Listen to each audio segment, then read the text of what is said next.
இப்பெல்லாம் நெஞ்சில் அடிச்சுட்டு பெண்கள் அழுகிறத பார்க்குறோம். என்னோட தலைவர் விஜய் மட்டும் தோத்தா நான் தற்கொலை பண்ணிக்குவேன், எங்க குடும்பமே விஷம் வச்சு செத்து போவோம். இது என்ன? இது பேர் அரசியல்? அது அண்மை செய்திகளை பார்க்கிறோம். சென்னை கொட்டிவாக்கத்தில் இசையமைப்பாளர் ஜேம்ஸ் வசந்தனின் கார் கண்ணாடி உடைக்கப்பட்டிருக்கிறது. கைஸ், நான் பல வீடியோல சொல்லியிருக்கேன், டிவிகேக்கும் டிஎம்கேக்கும் எந்த டிஃபரன்ஸும் இல்ல, 10 பொருத்தமும் பக்காவா பொருந்தும் அப்படின்ற மாதிரி சொல்லியிருந்தேன். சோ அதை ப்ரூவ் பண்ற மாதிரி பாத்தீங்கன்னா இப்ப டிவிகேவை சார்ந்தவங்க ஜேம்ஸ் வசந்தன் இருக்காருல்ல, அவர் வந்து டிவிகே கட்சிக்கு ஏன் ஓட்டு போடணும் அப்படின்னு சொல்லிட்டு கொஞ்சம் இளைஞர்களை கூப்பிட்டு வச்சு ஒரு கான்வர்சேஷன் வச்சு அது ஒரு காணொலியா போட்டிருந்தாங்க. சோ அதுக்கு எதிர்ப்பு தெரிவிக்கிற மாதிரி ஜேம்ஸ் வசந்தன் அவரோட காரை வந்து பாத்தீங்கன்னா உடைச்சிருக்காங்க. சோ இதை பத்தி டீடைல்டா பார்க்க போறோம். இன்னொன்னு, நாம் தமிழர் கட்சி கொடி வந்து பாத்தீங்கன்னா கால்ல போட்டு மிதிச்சிருக்காங்க. பலாயிரம் ஆண்டுகளாக நம் பாட்டனும் முப்பாட்டனும் ஏந்தி பிடித்த நம் பரம்பரை கொடி இந்த புலிக்கொடி. இந்த கொடியை பிடி என்று சொன்னவன் என் தலைவன். உலகெங்கும் தமிழனுக்கு ஒரே கொடியாக இருக்க வேண்டும், அது புலிக்கொடியாக இருக்க வேண்டும் என்று சொன்னவன் என் தலைவன். சோ அது வந்து பாத்தீங்கன்னா பெரிய பேசு பொருளா இருக்கு. அவங்க எல்லாரும் மேலே கேஸும் பதிஞ்சிருக்காங்க. அது ஒரு பெரிய பிரச்சனையாவும் மாற போகுது. அது என்ன மேட்டர் அப்படின்றதையும் பார்த்துடலாம். சோ இதெல்லாம் பார்க்கறதுக்கு முன்னாடி ஒரு முக்கியமான விஷயம், இந்த டிவிகேவோட தொல்லை தாங்க முடியலங்க. மே 8ஆம் தேதி விஜய் வந்து பாத்தீங்கன்னா முதலமைச்சரா பொறுப்பேற்றுக்க போறாரு அப்படின்னு சொல்லிட்டு ஜோசியெல்லாம் பாக்குறானுங்க. ஜோசியர்களும் அதெல்லாம் குறித்து கொடுத்திருக்காங்களாம் விஜய்க்கு. ஆனால் எலெக்ஷன் தான் முடிந்திருக்கிறது. வாக்குகள் என்ன வேண்டும், வாக்குகள் எண்ணி இவர்கள் எல்லாம் வெற்றி பெற வேண்டும், டிவிகே பெரும்பான்மை பெற வேண்டும், விஜய் வெற்றி பெற பல விடயங்கள் இருக்கிறது.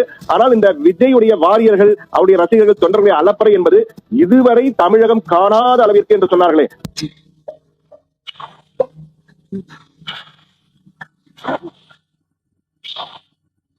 எல்லா இடத்துலயும் போஸ்டர் ஓட்ட ஆரம்பிச்சிட்டாங்க. 70,000 வாக்கு வித்தியாசத்தில் டிவிகே தலைவர் விஜய் வெற்றி பெற்றார் பெரம்பூர் தொகுதியில். புசி ஆனந்த் 30,000 வாக்குகள் வித்தியாசத்தில் வெற்றி பெற்றார் அப்படின்ற மாதிரி போஸ்ட் ஓட்டுறானுங்க. இது இல்லாம ஏகப்பட்ட அழிச்சாட்டியா பண்ணிட்டு இருக்காங்க. சோ இது எல்லாத்தையும் டீடைல்டா இதுல பார்க்க போறோம். ஆனா ஒண்ணு மட்டும் சொல்றேன், இந்த மாதிரி ஒரு கட்சியை ஹிஸ்டரியில யாருமே பார்த்திருக்க மாட்டாங்க. அந்த மாதிரி சம்பவங்கள் நடந்துட்டு இருக்கு. சோ எல்லாத்தையும் டீடைல்டா பார்க்கலாம். சேனலை ஃபர்ஸ்ட் டைம் பாத்தீங்கன்னா சப்ஸ்கிரைப் பண்ணிட்டு வீடியோ லைக் பண்ணி வச்சுக்கோங்க. ஒன் பை ஒன்னா பார்த்துடலாமா? ஃபர்ஸ்ட் இந்த ஜோசிய மேட்டர்ல இருந்தே போயிடலாம். ஆக்சுவலா விஜய் வந்து பாத்தீங்கன்னா மே 8ஆம் தேதி பதவி ஏற்கிறதுக்கு கரெக்டான நாள் அப்படின்ற மாதிரி ஜோசியம் பார்த்து செட் பண்ணி வச்சிருக்கானுங்க. அது மட்டும் இல்லாம அவர் வந்து பாத்தீங்கன்னா 70,000 வாக்கு வித்தியாசத்தில் வெற்றி பெறுகிறார் அப்படின்ற மாதிரி பாத்தீங்கன்னா வெற்றி பெற்றார் அப்படின்னு போஸ்டர் ஓட்ட ஆரம்பிச்சிட்டாங்க.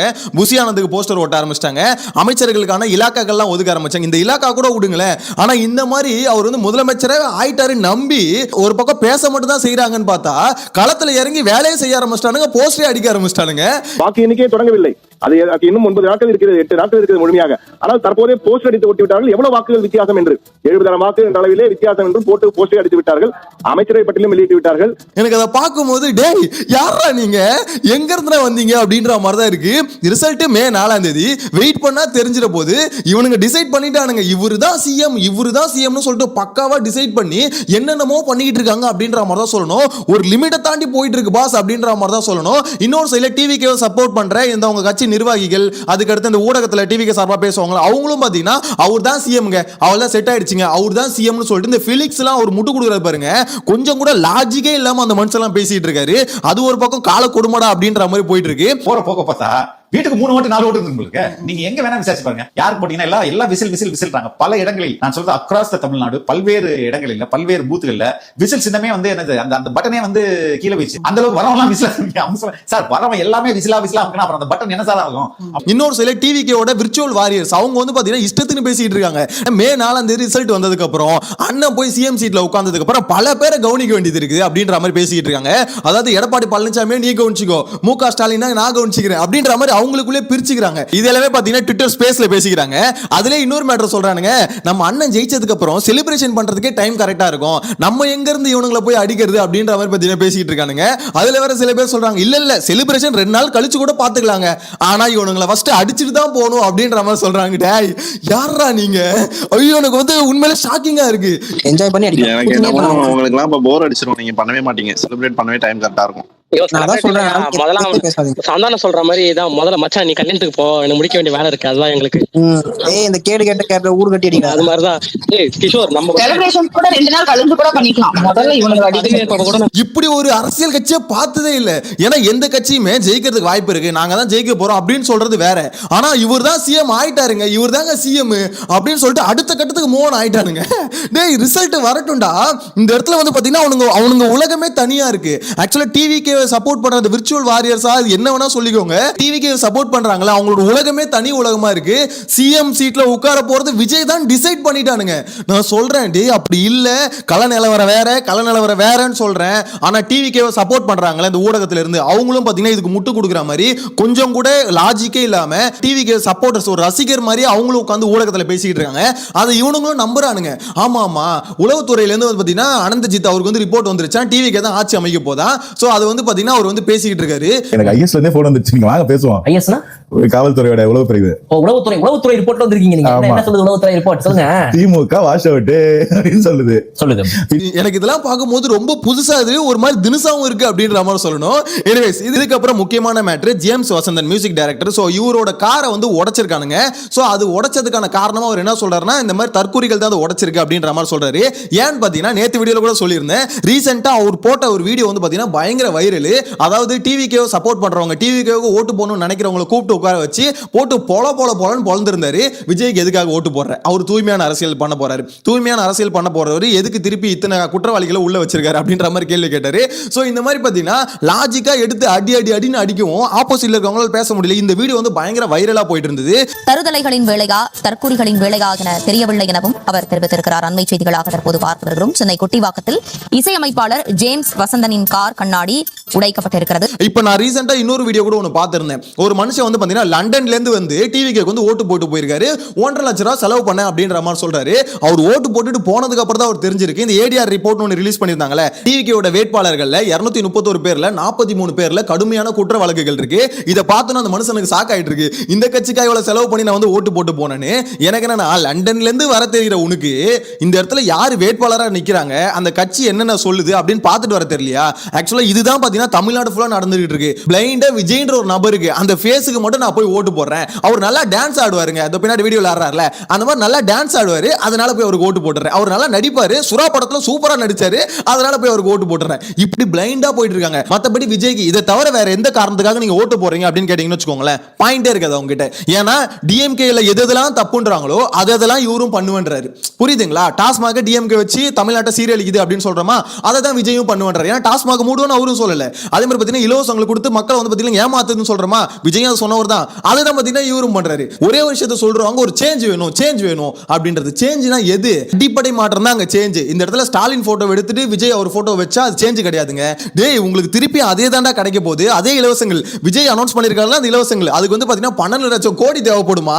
சோ இந்த அமௌண்ட் எல்லாம் ஒரு கடன் வாங்கி தமிழ்நாட்டுக்கு எல்லா இலவசங்களையும் நிறைவேற்றினார்னு வச்சுக்கோங்களேன், தமிழ்நாடு வந்து சிங்கி அடிக்கிற நிலைமைக்கு போயிடும். எத்தனையோ பேர் வாழ்றதுக்கு வழி இல்லாம போய் சூசைட் பண்ற நிலைமைக்கு கொண்டு வந்து விட்டுருவாங்க. ஏன்னா அந்த அளவுக்கு இலவசங்கள் அனௌன்ஸ் பண்ணி வச்சிருக்காரு. டிஎம்கேக்கும் ஏடிஎம்கேக்கும் கொஞ்சம் கூட சலச்சமை இல்லனா அப்படின்றத ப்ரூவ் பண்றதா பாத்தீங்கன்னா விஜயோட டிவிகே கட்சி. ஏன்னா அந்த மாதிரி தான் அவரோட கட்டமைப்பே இருக்கு. குற்றவாளிகளை உள்ள தூக்கி வேட்பாளரா போறதுல இருந்து இலவசங்கள் அனௌன்ஸ் பண்ணறதுல இருந்து அவரோட கொள்கையில இருந்து எல்லாமே பாத்தீங்கன்னா டிக்டோ டிஎம்கே. இதுல சேஞ்சுன்னு ஒரு பக்கம் ஊட்டிட்டு இருப்பாங்க.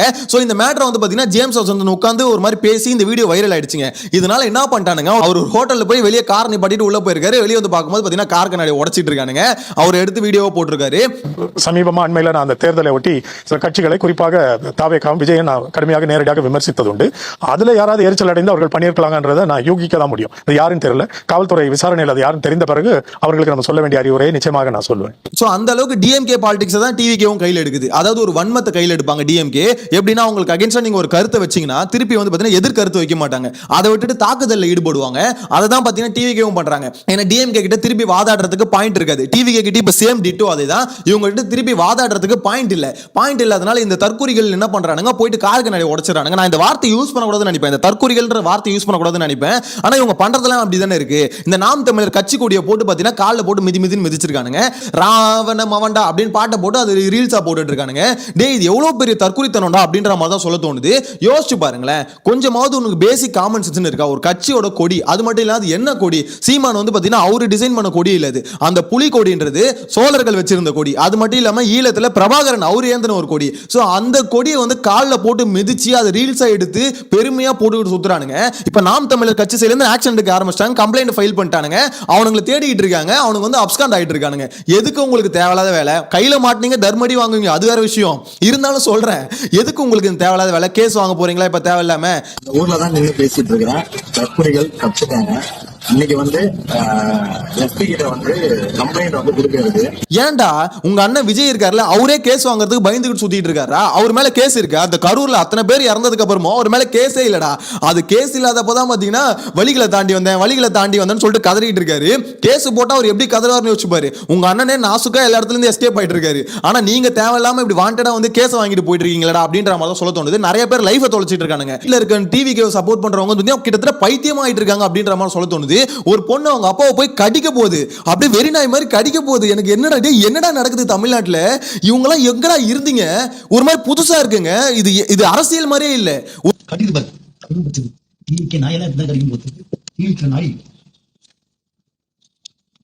இந்த சவுத் ஆப்பிரிக்கால ஒரு பண்ணுவாங்க என்ன டிவிக்கு அப்புறமா போ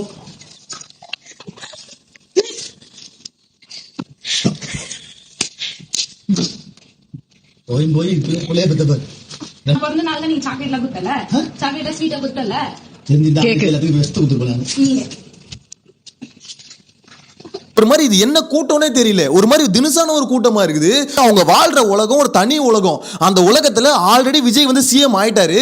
சிஎம் ஆகி அவர் ஆட்சி அமைக்க ஆரம்பிச்சிட்டாரு. அவர் வந்து பாத்தீங்கன்னா மக்களுக்கு நல்லது பண்ண ஆரம்பிச்சிட்டாரு.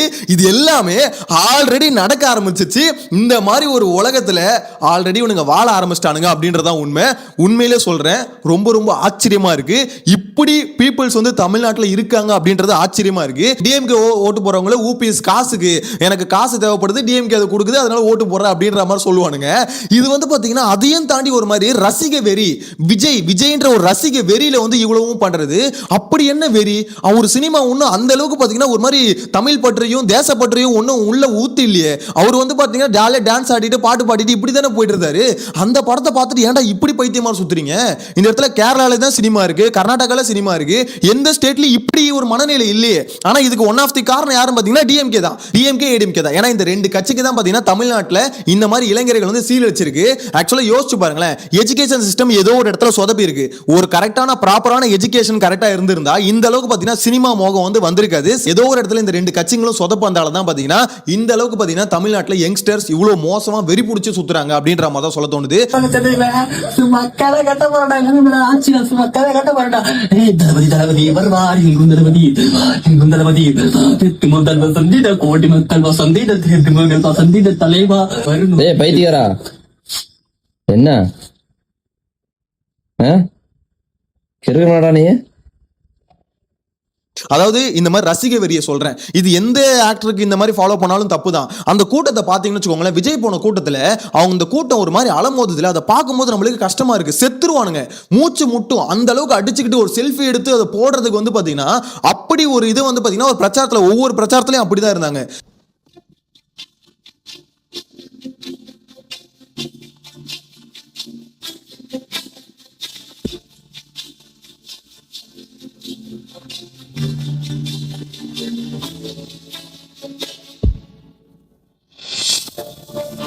என்னடா அப்படி என்னடா வெறி அப்படின்ற ஒரு கேள்விதான் வரும். எலெக்ஷன் முடிஞ்சதுக்கு அப்புறமா அது கண்டினியூ ஆகுதுங்க. சோசியல் மீடியால அவங்களோட அலப்பற தாங்க முடியல. ஏடா இப்படியோட அலப்பற பண்ணுவீங்க அப்படின்ற மாதிரி தான் இருக்கு. என்னென்னமோ பண்றானுங்க. ஒரு கருத்தை அகேன்ஸ்டா வச்சுட்டா போதும், அதாவது ஏத்துக்க முடியல. கமெண்ட்ஸ்ல வந்து கழுவி ஊத்துறது, அது மட்டும் இல்லாம தனிநபர் தாக்குதல் ஈடுபடுறது. விஜய் சப்போர்ட் பண்ணி இந்த வீடியோ போடுவாங்கல்ல, அவங்களெல்லாம் கரெக்டா எடுத்து நோட் பண்ணீங்கன்னா தெரியும். இப்போ நீங்க ஒரு கருத்தை வைக்கிறீங்க, எப்பா விஜய் இந்த மாதிரி இலவசம் கொடுக்கறது தப்புப்பா, இந்த மாதிரி அவர் டாஸ்மாக மூட மாட்டேன்றாரு, அவர் டிவிக்கும் டிஎம்கும் ஒண்ணுதான்ப்பா அப்படின்ற மாதிரி சொல்லணும்னு வச்சுக்கோங்களேன். இதுக்கு எதிர்க்கிறது வந்து அப்படி இல்ல, விஜய்க்கும் டிஎம்க்கும் இந்த வித்தியாசங்கள் இருக்கு, இந்த மாதிரிலாம் ஒரு ஆட்சி அமைப்பாரு அப்படின்ற மாதிரி சொல்ல மாட்டானுங்க. அதை விட்டுட்டு தனிநபர் தாக்குதலில் ஈடுபட்டுருவானுங்க. இவன் ஒரு இவன்டா, அவன் ஒரு அந்த மாவண்டா இந்த மாவண்டா இப்படின்ற ஒரு வாதம் தான் அவங்க கிட்ட இருந்து வரும். ஸோ இதை வந்து பார்த்தீங்கன்னா டிஎம்கே பண்ணும்போது இது என்ன மாதிரியான ஒரு அரசியல் அப்படின்ற மாதிரி இருந்தது. அதே அரசியலை டிவிகே பண்ணும்போது நான் அதுதான் ஸ்டார்டிங்ல சொன்னது, இப்பயும் சொல்றேன், 10 பொருத்தமும் பக்காவா பொருந்தது அப்படின்ற மாதிரி தான் சொல்ல தோணுது. ஆனா இந்த மே 4ஆம் தேதி ஒன்று மட்டும் தமிழ்நாடு கவர்மெண்ட்டுக்கு சொல்லணும்னு தோணுது. இந்த ஹாஸ்பிட்டலில் வந்து பார்த்தீங்கன்னா நிறைய பெட்டுகளை வந்து கொஞ்சம் ஃப்ரீ பண்ணி வச்சுக்கோங்க. ஒரு பெரிய அதிர்ச்சிகரமான சம்பவம் நடக்க போகுது. ஏன்னா இவனுங்க எதிர்க்கட்சியா வருவோம்னு நினைச்சா கூட பரவாயில்ல, அதுவும் வாய்ப்பு இல்லைன்னு வச்சுக்கோங்களேன். இவங்க வந்து ஆளுங்கட்சியா ஆயிடுவோம், சிஎம் ஆயிட்டாரு, இத்தனை ஓட்டு வித்தியாசத்துல ஜெயிச்சிட்டாரு, இந்த டேட்ல வந்து ஒரு பதவி ஏத்துக்க போறாரு, விஜய் ஆகிய நான் அப்படின்ற மாதிரி கையை தூக்கினோட தமிழ்நாடு மக்கள் எல்லாம் அலப்பற கலப்ப போறாங்க அப்படின்ற மாதிரி ஒரு உலகத்துல வாழ்றாங்க. ஸோ 4ஆம் தேதி அந்த உலகம் வந்து பாத்தீங்கன்னா சுக்கு சுக்கு சுக்கான்னு ஒருங்க போகுது. அப்படி நொறுங்கிடுச்சுன்னு வச்சுக்கோங்களேன், எல்லாம் ஸ்ட்ரெயிட்டா என்ன பண்ணுவானுங்கன்னு தெரியாது. அதனால வந்து இந்த ஹாஸ்பிட்டல்ல வந்து பாத்தீங்கன்னா பெட் எல்லாம் ஃப்ரீயா வச்சுக்கோங்க அப்படின்ற மாதிரி தான் சொல்ல தோணுது. நான் சும்மா விளையாட்டா சொல்ற மாதிரி இருக்கும். சோசியல் மீடியால ஒவ்வொருத்தரும் போடுற வீடியோ பாருங்க, வெறி பிடிச்சி சுத்துறானுங்க. டிவிக்கே சப்போர்ட் பண்றவங்க வீட்டுல இருந்தா கொஞ்சம் உங்க பசங்களுக்கு புரிய வைங்க. அவர் ஒரு அரசியல் கட்சி ஆரம்பிச்சிருக்காரு, ஏதோ நீ உனக்கு வந்து அவரோட ரசிகர் அதனால போய் ஓட்டு போட்டா அதோட முடிஞ்சுது. அதை விட்டுட்டு அந்த வெறியில சுத்தாதீங்க. அவருக்கு வந்து தோல்வி வந்தா அதை வந்து அக்செப்ட் பண்ணிக்கோங்க அப்படின்ற மாதிரி சொல்லுங்க. ஏன்னா இந்த இடத்துல வந்து பாத்தீங்கன்னா டிவிக்கே ஆட்சி அமைக்காது அப்படின்றது லாஜிக்கலான உண்மை. ஆனா இங்க டிவிக்கே சார்ந்தவங்க நிர்வாகிகள் எல்லாமே கட்டமைக்கிற விஷயம் என்னன்னு பாத்தீங்கன்னா, இவர் வந்து ஆட்சி அமைச்சிருவாரு, இத்தனை சதவீதம் ஓட்டு வந்து போலானது காரணமே விஜய் தான், விஜயால தான் இவ்வளவு வாக்கு சதவீதம் வந்து இன்க்ரீஸ் ஆயிருக்கு, தமிழ்நாட்டில் விஜய் அலை வீசுது, விஜய் அலை வீசுது அப்படின்ற மாதிரி சொல்றாங்க. நல்லா நல்லா ஏதாவது வந்துட போகுது. இந்த மாதிரி வந்து பாத்தீங்கன்னா இவங்க வந்து ஒரு பிம்பத்தை இப்பயும் மீடியால வந்து கட்டமைச்சுக்கிட்டே இருக்காங்க. கருத்து கணிப்புல வந்து என்ன சொல்லியிருந்தாங்க, டிவிக்கு இத்தனை இடத்துல ஜெயிக்கும் அத்தனை இடத்துல ஜெயிக்கும் அப்படின்ற மாதிரி சொல்லிட்டு இருந்தாங்க. இப்போ அடுத்தடுத்து எக்ஸிட் போல் ஒன்னொன்னா வரப்போகுது. ஸோ அதுல வந்து பாத்தீங்கன்னா கம்பல்சரி சொல்றேன், எந்த கட்சி காசு கொடுக்குதோ அந்த கட்சிக்கு சாதகமாக தான் மீடியாஸ் வந்து பேச ஆரம்பிக்கும். டிவிக்கே கொடுத்தா டிவிக்கு சாதகமாக பேசும், இல்ல டிவிக்கே கொடுக்கல டிஎம்கேக்கு சாதகமாக பேசும். இப்படி தான் பாத்தீங்கன்னா மீடியாஸ் வந்து பேசிக்கிட்டு இருக்கு. ஸோ மீடியாஸ் வந்து பாத்தீங்கன்னா ஃபுல் அண்ட் ஃபுல் காசுக்கு விலை போக ஆரம்பிச்சிச்சு. அதை நம்பிக்கிட்டு இவனுங்க ஒரு மாயாஜால உலகத்துல வாழ்ந்துகிட்டு இருக்கானுங்க. அந்த உலகத்துல இருந்து வெளியே கொண்டு வந்தீங்கன்னா உங்க பசங்களுக்கு ரொம்பவே நல்லது. அந்த மாயாஜால உலகம் வந்து பாத்தீங்கன்னா மே 4ஆம் தேதி மொத்தமா வந்து முடிய போகுது. நான் இதுக்கு வந்து பாத்தீங்கன்னா டிஎம்கேக்கு சப்போர்ட் பண்றேன்னு இல்ல, டிஎம்கே ஆட்சிக்கு வராம இருந்தா எனக்கும் சந்தோஷம் தான், இல்லன்னு நான் சொல்ல. டிவிகே வந்தா கூட ஓகே தான், டிஎம்கேவும் டிவிகேவும் ஒரே பாலிடிக்ஸ் தான். சரி, அந்த வகையில பாத்தீங்கன்னா டிஎம்கே போயிட்டு டிவிகே வருது, அதுதான் தலைவிதினா அக்செப்ட் பண்ணிட்டு கூட போயிடலாம். ஆனா கலை யதார்த்தம் அது இல்லையே, டிவிகே வராது. இத சொன்னா அக்செப்ட் பண்ண மாட்டானுங்க, இத சொன்னா ஏத்துக்க மாட்டானுங்க. அது எப்படி டிவிகே வராது, அது எப்படி டிவிகே வராது? டிவிகே எல்லாம் வரும், டிவிகே தான் ஆட்சி அமைக்கும். எங்க அண்ணன் போய் அந்த நாற்காலியில உட்கார்றாரு, எடப்பாடியும் ஸ்டாலினும் ஓட விடுறாரு. இதுல இப்பயே சொல்றாங்க, முக ஸ்டாலின் சார் உங்க சொத்து பத்து எல்லாத்தையும் இப்பயே பாத்தீங்கன்னா வெளிநாட்டுக்கு மாத்திருங்க, துணிமணி எல்லாம் கட்டிக்கோங்க. எங்க அண்ணன் ஆட்சியில் அமைஞ்சோன்னு பாத்தீங்கன்னா ஸ்ட்ரெயிட்டா உங்க வீட்டுக்கு வந்து முற்றுகை தான், அடிச்சு நொறுக்கிடுவோம், அவ்வளவுதான். நீங்க வந்து பாத்தீங்கன்னா வேற ஒரு ஊருக்கு வந்து பார்சல் பண்ணிட்டு இப்பயே கிளம்பிடுங்க அப்படின்ற மாதிரி சொல்லிட்டு இருக்கானுங்க. என்ன நடக்க போகுதுன்னே தெரியல, ஏதோ ஒண்ணு நடக்க போகுது. நான் கொஞ்சம் ஆவலாதாங்க இருக்கேன், உண்மையிலே சொல்றேன். இந்த எலெக்ஷன் ரிசல்ட் ரொம்ப ரொம்ப இன்ட்ரெஸ்டிங்கா இருக்க போகுது. நான் திருப்பியும் சொல்றேன், விஜய் வந்து நல்ல ஓட்டு வாங்குவாரு, சம் சீட்ஸை கூட பிடிக்கிறதுக்கு வாய்ப்பு இருக்கு, இல்லைன்னு நான் சொல்லவே இல்லை. ஓட் பர்சன்டேஜ் நல்லாவே வாங்குவாரு, சம் சீட்ஸை பிடிக்கலாம். ஆனா இந்த சிஎம் ஆகிறதுலாம் வாய்ப்பு இல்லை ராஜா அப்படின்ற மாதிரி தான் சொல்ல தோணுது. அதே மாதிரி பாத்தீங்கன்னா இந்த டிவிக்கே பண்ற இந்த ஆக்டிவிட்டிஸும் சுத்தமா சரியில்லை. இந்த ஜேம்ஸ் வசந்தன் ஒரு காரை போய் உடைக்கிறது, நாம் தமிழர் கட்சியோட இந்த கட்சி கொடியை போட்டு மிதிக்கிறது, இதெல்லாம் எவ்வளவு கேவலமான விஷயம். இதுல வர பாத்தீங்கன்னா ஆதவர்ஜுனான்னு ஒருத்தர் இருக்காருல்ல, அவர் வந்து பாத்தீங்கன்னா சாட்டை துறைமுருகன்னு கொஞ்சம் மிரட்டல் விட்டுருக்காரு அப்படின்ற மாதிரி சாட்டை வந்து சொல்லியிருக்காரு. அதாவது அவங்க சைலன்ஸ் சோர்சஸ்ல இவருக்கு இன்ஃபர்மேஷன் வந்திருக்கான். இந்த மாதிரி வந்து பாத்தீங்கன்னா நம்ம ஆட்சி அமைஞ்சதுக்கு அப்புறம் கண்டிப்பா சாட்டையெல்லாம் கொஞ்சம் கவுனிச்சு உண்ணும் அப்படின்ற மாதிரி சொல்லியிருக்காரு. அது சாட்டை துறைமுருகன் அவர் ஸ்டைலே ஒரு ரிப்ளைவும் கொடுத்திருக்காரு. நம்ம அமைச்சர் அமைச்ச பிறகு நம்ம நிறைய பேரை கவனிக்க வேண்டியிருக்கு. அதுல வந்து சாட்டை ஒரு ஆளு. ஓ சரி சரி. உங்க அப்பா இருக்காங்க, உங்க அப்பா திமுக, உங்க அப்பன் திமுகவை ஏத்து பேசி 14 வழக்கு வாங்கி குண்டாசை வாங்கி ஆட்சிக்கு வந்து முதல் கைது. ஆட்சிக்கு வந்து மே மாசம் 8ஆம் தேதி பதவியேற்றாங்க, ஜூன் 11 கைது. ஜூன் 11 உள்ள போனவன் ஜூலை மாசம் 2022 தான் வெளியே வந்தேனா. ஜூலை 20 2022 13 ஒரு வருஷம் 213 நாள் புழல் செய்யல. அதாவது குண்டாஸ் போடலாம் பெருமையான்றாங்க. குண்டாஸ் வந்து வருமானத்தை மறைச்சதுக்கோ, ரோல்ஸ் ராய்ஸ் கார் வாங்கினதுக்கோ, லாட்டரி வித்ததுக்கு கிடையாது, கனிமூல கொள்ளை ஏத்து பேசுறதுக்கு, ஃபாக்கான் கம்பெனியோட பெண் ஊழியருக்கு ஆதரவா பேசுறது தான் குண்டாஸ். திமுகவுக்கே பார்த்தாச்சு, நீ எல்லாம் இதுதான். ஸோ இந்த மாதிரி நிறைய விஷயங்கள் போயிட்டு இருக்கு. அதாவது விஜயில இருந்து கடைக்கோடி தொண்டன் வரைக்கும் ஒரு விஷயத்தை நம்பிட்டு இருக்காங்க. டிவிக்கு 2026ல ஆட்சி அமைக்க போது, ஆட்சி அமைச்சோன்னே நம்மளுக்கு அகைன்ஸ்டா பேசணும் எல்லாருக்கும் ஆப் அடிக்க போறோம் அப்படின்ற மாதிரி ரொம்ப ஷூரா இருக்காங்க. பார்த்து ஆப் வந்து ரிவர்ஸ் ஆயிட போகுது அப்படின்ற மாதிரி தான் சொல்ல தோணுது. நெக்ஸ்ட் வீடியோல மீட் பண்ணலாம். டாடா பை பை. உங்களோட கருத்து எல்லாத்தையும் கமெண்ட்ல மென்ஷன் பண்ணுங்க. டாடா.